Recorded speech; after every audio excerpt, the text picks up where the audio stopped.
Keluarga didefinisikan sebagai lingkungan mikro yang paling dekat dengan konsumen dan memiliki pengaruh besar dalam keputusan pembelian. Keluarga memiliki peran penting dalam sosialisasi dan perspektif individu. Rumah tangga adalah sekumpulan orang yang tinggal bersama dan berbagi sumber daya serta kebutuhan hidup. Hai teman-teman, kita sering mendengar tentang jumlah rumah tangga di Indonesia. Misalnya, data tahun 1998 menunjukkan ada sekitar 48,6 juta rumah tangga. Angka ini memang besar dan terus bertambah. Tapi, pernahkah kita bertanya apa sebenarnya makna di balik angka-angka ini dalam kehidupan sehari-hari? Hari ini kita akan melihat lebih dalam dan memahami bahwa setiap rumah tangga adalah sebuah unit konsumen yang unik yang keputusannya dipengaruhi oleh banyak faktor. Peningkatan jumlah rumah tangga ini tentu saja sejalan dengan pertumbuhan penduduk. Semakin banyak orang, semakin banyak pula unit tempat tinggal yang terbentuk. Dan otomatis semakin besar potensi pasar bagi para produsen. Ini adalah peluang besar, tapi juga tantangan untuk memahami keragaman di setiap rumah tangga. Sekarang, mari kita fokus pada isi dari setiap rumah tangga. Jumlah anggota keluarga di Indonesia rata-rata satu rumah tangga terdiri dari 4 hingga 5 orang. Bayangkan, dalam satu unit itu ada ayah, ibu, dan mungkin 2 atau 3 anak. Jumlah anggota ini secara langsung memengaruhi seberapa banyak kebutuhan yang harus dipenuhi. Semakin banyak anggota keluarga, tentu saja kebutuhan akan pangan, pendidikan, transportasi, dan lain-lain juga semakin besar. Pikirkan saja, prioritas belanja keluarga dengan 2 anak balita pasti berbeda dengan keluarganya yang anaknya sudah remaja. Pada pembelian menjadi lebih kompleks karena setiap keputusan harus mempertimbangkan kebutuhan seluruh anggota keluarga. Inilah mengapa pemahaman tentang jumlah anggota keluarga menjadi sangat penting dalam mempelajari perilaku konsumen. Lebih jauh lagi, di dalam setiap rumah tangga, setiap anggota memiliki peran yang berbeda dalam proses pengambilan keputusan. Pembelian ada yang menjadi inisiator, seperti anak yang pertama kali menginginkan sesuatu. Lalu ada influencer yang memberikan masukan atau saran, contohnya seperti ibu yang merekomendasikan merek tertentu.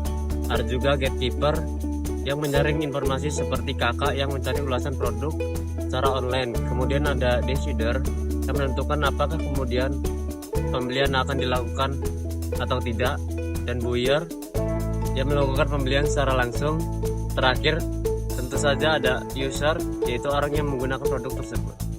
Peran suami dan istri juga sangat signifikan dalam pengambilan keputusan keluarga. Biasanya suami lebih dominan dalam keputusan yang bersifat strategis atau besar, seperti pembelian rumah atau investasi, sementara istri seringkali menjadi pengambilan keputusan utama untuk kebutuhan sehari-hari dan kebutuhan anak. Namun, penting untuk diingat bahwa ada juga keputusan autonomi yang diambil sehari-hari dan keputusan bersama yang melibatkan diskusi dan kesepakatan. Dalam perjalanan sebuah rumah tangga mengalami berbagai tahapan yang kita kenal sebagai siklus hidup keluarga. Dimulai dari bujangan dengan fokus pada kebutuhan pribadi, kemudian ada pasangan baru yang mulai membangun rumah tangga, keluarga lengkap dengan anak-anak, keluarga tanpa anak dan prioritas yang berbeda, hingga keluarga lanjut usia dan orang tua tunggal. Setiap tahap ini membawa prioritas konsumsi yang berbeda dan tentunya mempengaruhi pola belanja. Jangan lupakan juga peran penting wanita sebagai konsumen. Data menunjukkan bahwa jumlah penduduk wanita di Indonesia lebih banyak daripada pria.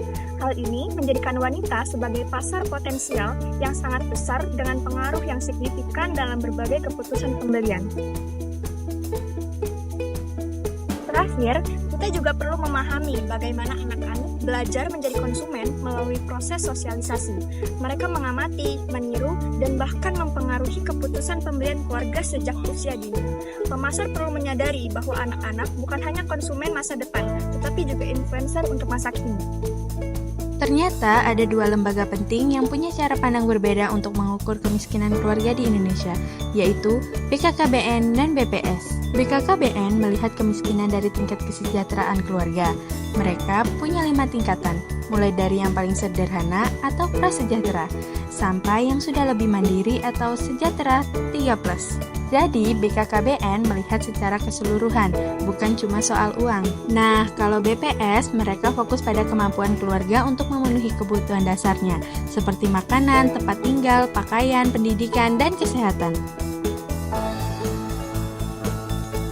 Mereka punya yang namanya garis kemiskinan makanan dan garis kemiskinan non-makanan. Kalau pengeluaran keluarga di bawah garis ini berarti mereka dianggap miskin.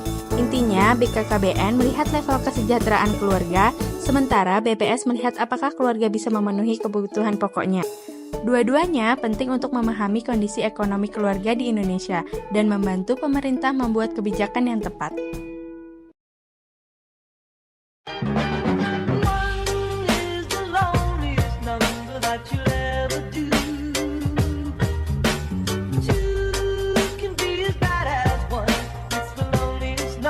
Since the